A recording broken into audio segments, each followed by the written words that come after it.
ነው ወደዚህ እሺ ማን ያለው እኔ ጠቋር መንፈስ ጠቋር ሌላስ አዳልሞቲ ሌላስ ወሰንጋላ እሺ ሌላስ መተት እሺ ቡዳ እሺ አይነ ጥላ ምን አረጋችኋት ያላረግነው ነገር የለም ያላረግናት ነገር የለም በልጆቿ ምንድነው የምታረጉት ህይወታቸውን በሙሉ አመሰቃቀል ስንት ልጅ አላት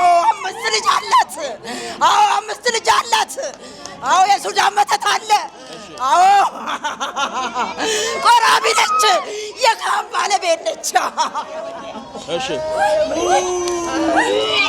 እሺ ሌላስ ምን አረግ ቶሎ በል እድላቸውን በሙሉ ስር አርገናል በቃ ጠቋር አዳልሞቲ ትገበራላችሁ 9 ዓመት ጀምሮ ትገበራላችሁ በልጅ ልጃቸው እየተዛወርን እድላቸውን አበጠርነው እንደስንዴ አበጠራችሁት አበጠርነው እሺ ጠብቅ አንተ እሺ ጠብቅ እሺ አንተ ማንም ትሄደው ልጇ ነች አንድ ናቸው ተሰብስበው ጠብቅ እዚህ ጋር ወይ ጉድ እናትና ልጅ እሺ አንተ ማን ያለው ልጅ ላይ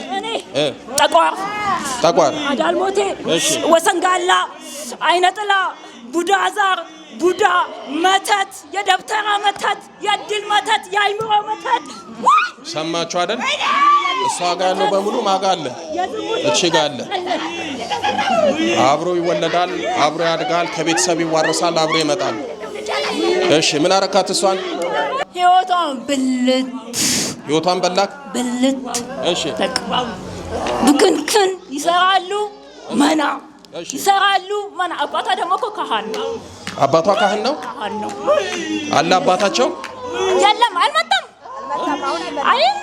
እሱ ተይዟል የተያዘውን በካህን እያብሮ እያገለገለ እየቀደሰ እሱ አሁን ሞቷል አባታቸው ሞቷል የእነሱ ሳይሆን እሺ ቆይ ጠቋሩ ካህኑ ሲያገለግል አትፈትነው አትበጠብጠው ታስጠጣዋለህ አዎ እናስገለብጣለን እቺ ውሻ ምን እንዳደረገች ታውቃለህ ቤት ገብታ አንዱን ክፍል አስለቀቃ ጸሎት ቤት ስርት እኛ ቀጥል ድብን ማንም ይቃጠለው እኛ ምቀኛ ሰላቢ ጠቋር አዳልሞቴ ወሰንጋላ እንግዲህ እንዲህ እንዳያችሁት ነው ይሄ ጠቋር አዳልሞቴ በተለይ ጠቋር ደፋር ነው ችግር የለበትም ካህን አይል ቄስ አይል ጳጳስ አይል ደከም ያለ ሰው ካገኘ በደንብ አርጎ ይፈትናል መከራ ያበላል ይሄው የገዛ አባታቸውን ክህነት ያለውን ካህን እያስጠጣ ይፈትናል እሺ ሌላ ምን አረክ እቺን ህይወታን ብልት ታውቃለህ ብልት የእናንተን ካህኑን ሌላ ምንድነው የምታረጉት እናስተኛዋለን ጸሎት አይሄድ ድርሳና ደርስ ተኝት የት ነው የሚያገለግለው ካህኑ አባታቸው ወዴት ገብርኤል ሊቀ መላኩ ቅዱስ ገብርኤል ቤተክርስቲያን ነው የሚያገለግለው የሚገርም ነው ያሳዝናል እሺ ተዘጋጁ ሁለታችሁ ተዘጋጅ አንተም ተዘጋጅ ሁላችሁም ሰብስብ ተነስ በስላሴ ስም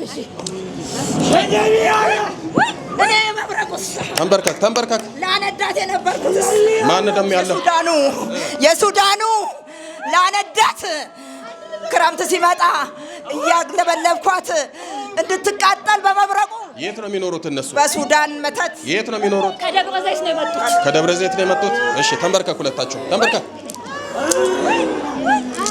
ብዙ ጊዜ ቤተሰብ ዛር ይወረሳል ይወራረሳል በዛር በቤተሰብ በኩል ይመጣል ይያል የምንናገረው አንዱ እውነታ ይሄ ነው እናት አባት አያት ይገብሩ ነበር እሷ ጋር መጣ ከሷ ደግሞ ወደ ልጅ መጣ ማለት ነው ይሄ ነበር የሚባለው ነገር በነበር ብቻ የሚቀር አይደለም አብሮ የሚወራረስ ነው በል ተዘጋጅ በስላሴ ስም በሉ አንድ ላይ ጥራ በስላሴ ስም በሉ በኃያሉ በመድኃኔዓለም ስም በኪዳነ ምሕረት ስም በቅዱስ ሚካኤል ስም በቅዱስ ገብርኤል ስም በቅዱስ ሩፋኤል ስም በቅዱስ ኡራኤል ስም ስማችንን የጠራን ሁላችንም አንድም ሳንቀር ለቀናል።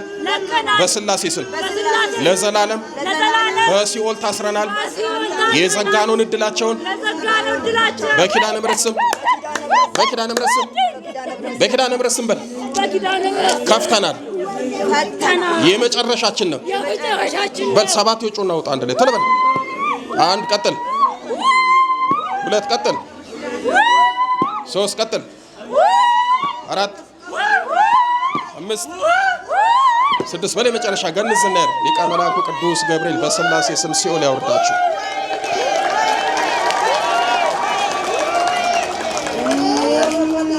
እንዲህ አይነት ጀግና ቤተሰብም አለ።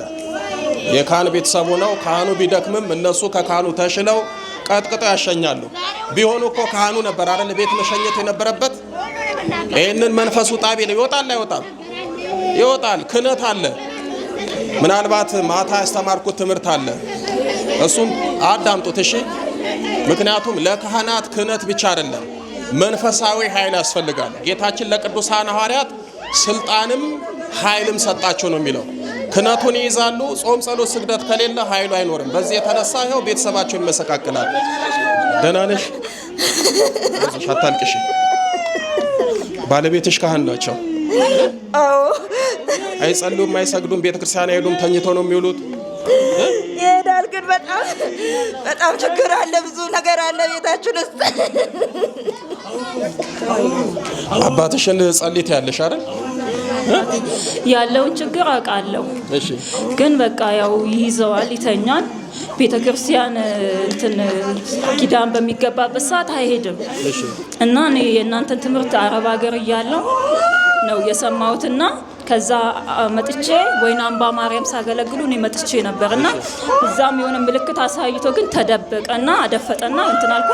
በመሃል መንፈሳዊ ህይወትን የማቆምኩኝ ማለት ነው። ድጋሚ ወደ መንፈሳዊ ህይወት ስመለስ አንድ ክፍል ገጠር ነው እነሱ ከደብረ ዘይት የተወሰነ ሜትር የሚሄዳለ እዛ ነው ቤታቸው ቤተሰቦቼ። እኔ ከተማ ውስጥ ነው ያለሁት።